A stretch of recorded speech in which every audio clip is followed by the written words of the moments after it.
Quelle est la jeunesse de ce livre? Eh ben, ça commence par une expérience vécue, c'est une histoire vraie, qui a été vécue en 1995 à Sarajevo, vécue par moi, vécue profondément d'une manière bouleversée et bouleversante, que j'ai gardée en moi pendant plusieurs années et qu'un jour, même si c'est 25 ans plus tard, j'ose raconter. Quelle est la part de fiction de ce livre? Je dirais 80% de réel et 20% de fiction. Les 20% de fiction que j'ai injecté, même si j'aurais voulu faire du 100%, c'était vraiment pour permettre au scénario, à l'histoire, de s'incarner sur quelque chose de plus efficace au niveau des nœuds dramaturgiques. Pardon, je parle techniquement au niveau du scénario, mais voilà, il fallait que ça s'imbrique et il a fallu que j'injecte de la fiction pour ça.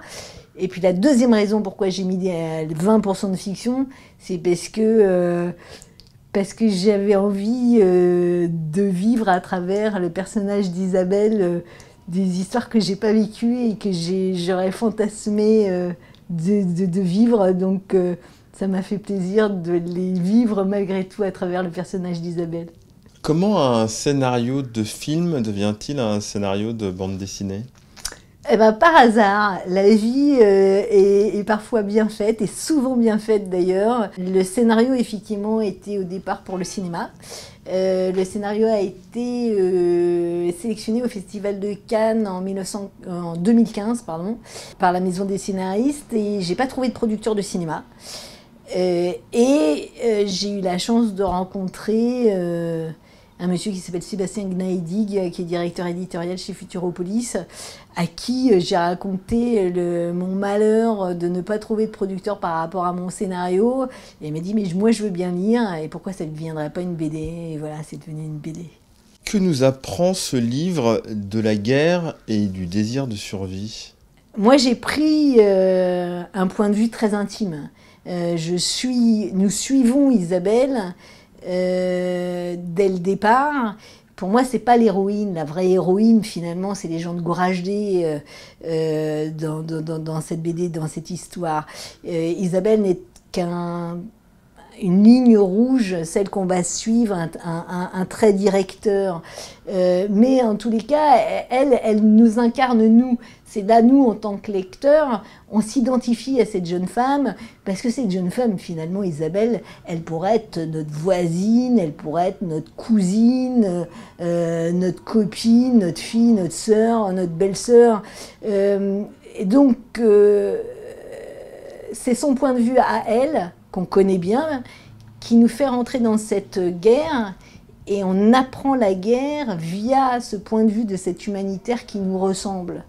Et c'est pour ça que j'ai fait qu'Isabelle soit dès le départ dans l'histoire et qu'elle soit le fil conducteur pour qu'on puisse apprendre ensemble qu'est-ce qui se passe pour une humanitaire, donc qu'est-ce qui se passe dans le quotidien d'une ville assiégée.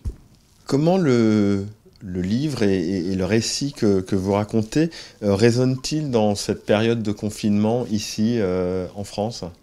Malheureusement. Alors, je suis super choquée de sortir la BD alors que j'ai commencé à l'écrire, ce scénario. Je l'ai vécu en 95, j'ai commencé à l'écrire en 2011.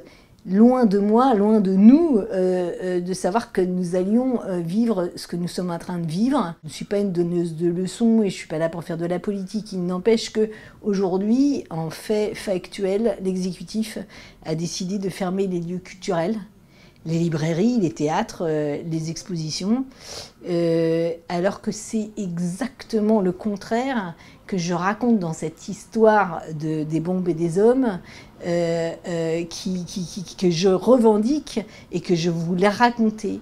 L'art, la culture est indispensable autant que la nourriture pour l'être humain. C'est pas moi qui le dis, c'est les gens de Gorajde, qui sont des gens qui ont été dans une ville, dans leur bourgade de 30 000 habitants pendant 3 ans et demi, complètement isolés. Personne n'en est sorti, personne n'y est rentré pendant 3 ans et demi. Et une des premières choses qu'ils ont demandé et qu'ils ont revendiqué, ils ont dit, on n'est pas des animaux.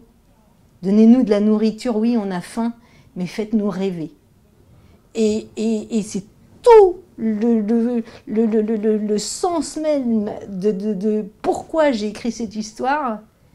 Et aujourd'hui, au moment où la BD sort en France, c'est au moment où l'exécutif décide de fermer la population à une porte culturelle.